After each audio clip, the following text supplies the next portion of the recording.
Assalamu alaikum warahmatullahi wabarakatuh. Yan uwa barkamu da warhaka da fatan kowa yana lafiya yana cikin ƙoshin lafiya. Allah ya sa haka.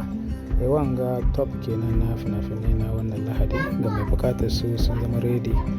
Muna da na WhatsApp kuma muna da na Telegram. Ga wanda yake buƙata za ku iya tuntuɓar mu ta wannan lamba sai ku biya kuɗaɗen ku a tura muku su a ko'ina kake a cikin faɗin duniya.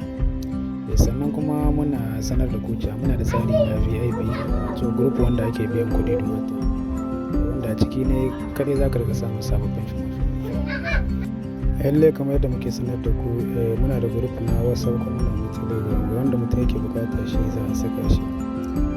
Sai dai ana biyan kuɗi kafin a saka mutum a cikin tsari na VIP wanda a ciki ne kaɗai za ka riƙa samun fina-finai ba ka kautawa. Da zarar an sake su kai sai za ka samu su.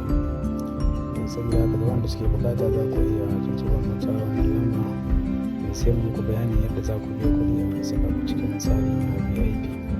Daga masu buƙatar kuma guda ko biyu ko idan mun hidda wannan top kin shi idan mutum yana buƙatar gaba ɗaya top ɗin so shi ma farashin nashi daban ne. Akwai farashi nashi mai rahusa mai sauƙi wanda za ka riƙa samu a kowane lokaci idan muka yi fina-finai masu kyau fitattu na wannan satin.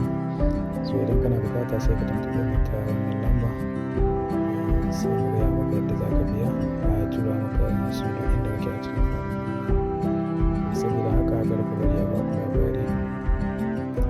Ba da bayan haka kuma kada a manta da yi mana subscribe da liking kuma da sharing ga abokananku saboda su masu